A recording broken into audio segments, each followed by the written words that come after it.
पूरा देश स्तब्ध है। जिन शहरों कस्बों में पहलगाम में मारे गए लोगों के शव पहुंच रहे हैं, वहां शोक की लहर फैल जाती है। आतंक के शिकार लोगों में शामिल थे उत्तर प्रदेश में कानपुर के हाथीपुर गांव में रहने वाले शुभम द्विवेदी 31 साल के व्यापारी का शव बुधवार रात पैतृक आवास पहुंचा। गुरुवार सुबह पूरे राजकीय सम्मान के साथ उनका अंतिम संस्कार किया गया। हजारों लोगों ने उन्हें नम आंखों से विदाई दी।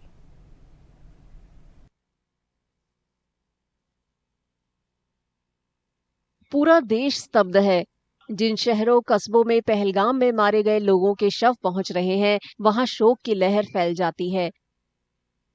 आतंक के शिकार लोगों में शामिल थे उत्तर प्रदेश में कानपुर के हाथीपुर गांव में रहने वाले शुभम द्विवेदी। 31 साल के व्यापारी का शव बुधवार रात पैतृक आवास पहुंचा।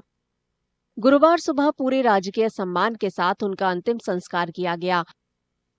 हजारों लोगों ने उन्हें नम आंखों से विदाई दी।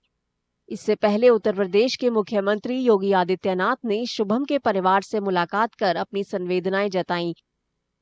उन्होंने भरोसा दिया कि गुनहगारों को सजा जरूर मिलेगी। मैंने अभी शुभम द्विवेदी के परिवार के सभी सदस्यों से मुलाकात की है। मैं दिवंगत आत्मा की शांति की कामना करता हूं। ऐसे तत्वों के विषैले फनों को कुचलने का कार्य होगा जिन लोगों ने आतंकी घटना को अंजाम दिया है या इस साजिश का हिस्सा बने हैं। यह जीरो टॉलरेंस की नीति देखने को मिलेगी और हर व्यक्ति इस घटना के जो परिणाम अब सामने आएंगे। शुभम के पिता ने बताया कि उन्होंने केंद्रीय गृह मंत्री अमित शाह से बात कर गुजारिश की है कि इस वारदात के दोषियों के खिलाफ कड़ी कार्रवाई की जाए। शाहजी से मैंने यही बात की है कि आप इतने बड़े देश के गृह मंत्री हैं और इतने छोटे से देश के इतने मुट्ठी भर आतंकवादी पूरे हिंदुस्तान को हिलाए हुए हैं और आप लोग कार्रवाई नहीं कर रहे हैं। आप ऐसी कार्रवाई करिए कि जो मिसाल बने, तो भविष्य में कभी इस तरह के आतंकवादी पैदा ही ना हो। घुस के मारिए वहां। उन्होंने मुझे आश्वासन दिया है कि आपको कार्रवाई दिखेगी। कर्नाटक की राजधानी बेंगलुरु हवाई अड्डे पर गुरुवार सुबह मंजुनाथ राव और भारत भूषण के शव पहुंचे। श्रीनगर से शव लेकर केंद्रीय मंत्री वी सोमन्ना और बेंगलुरु दक्षिण के सांसद तेजस्वी सूर्या भी आए थे। I myself accompanied all the family members from Srinagar to Bangalore today. At the Bangalore airport, the formalities to hand over the mortal remains to the family members is also completed. And with a heavy heart, we have paid homage to the victims of this terror attack. Manjunath Rao का पार्थिव शरीर अंतिम संस्कार के लिए उनके पैतृक घर शिवमोगा ले जाया गया। जिला प्रशासन के सहयोग से पत्नी पल्लवी और बेटे अभिजय ने उनका अंतिम संस्कार किया। भारत भूषण का शव बेंगलुरु में उनके घर ले जाया गया। वहां कर्नाटक के मुख्यमंत्री सिद्धारमैया के अलावा कई लोगों ने उन्हें श्रद्धांजलि दी। वायुसेना के जवान तेग हेलिंग का शव बुधवार रात गुवाहाटी हवाई अड्डा पहुंचा। असम के मंत्री जयंत मल्ला बरुआ और वायुसेना के अधिकारियों ने उन्हें श्रद्धांजलि दी। पार्थिव शरीर का आखिरी सफर पूरे सैनिक सम्मान के साथ संपन्न हुआ।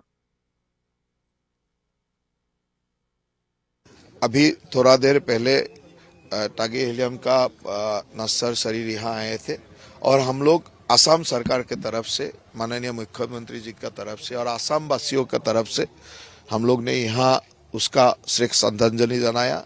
हमारा पार्टी का तरफ से भी श्रद्धांजलि जनाया और यहाँ से गुवाहाटी एयरपोर्ट से, ये जो हमारा एयरफोर्स स्टेशन है, वहाँ से हेलीकॉप्टर से अभी तेजपुर लेके गया है। संतोष जगदले का पार्थिव शरीर पुणे लाया गया।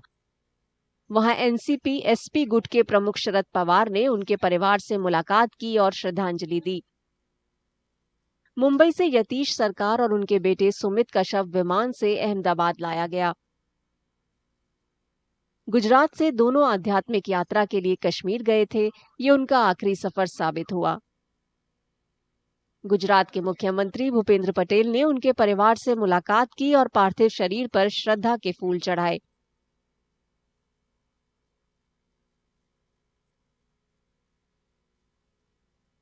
मध्य प्रदेश के इंदौर में सुशील नैथानियल का शव अंतिम संस्कार के लिए ले जाया जा रहा था तो उनकी मां के आंसू नहीं रुक रहे थे। मध्य प्रदेश के मुख्यमंत्री मोहन यादव ने परिवार को हर तरह की मदद देने का भरोसा दिया।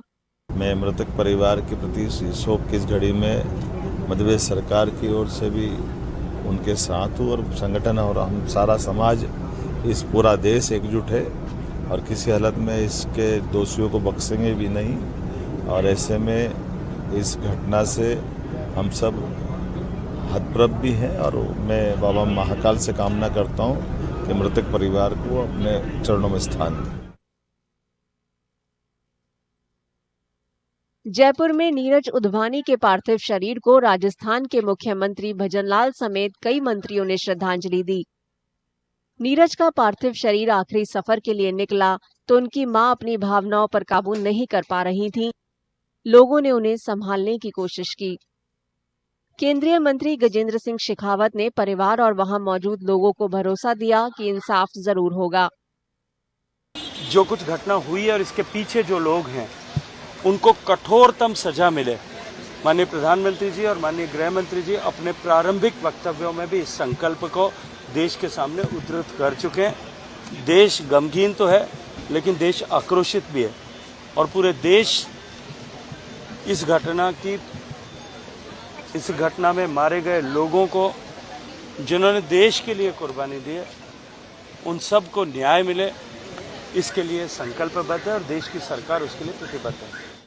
पहलगाम में आतंकी हमले से पूरा देश सकते में है। क्या राजनीतिक दल, क्या मानवाधिकार संगठन और क्या आम आदमी, हर कोई इस कायरता भरी वारदात की निंदा कर रहा है।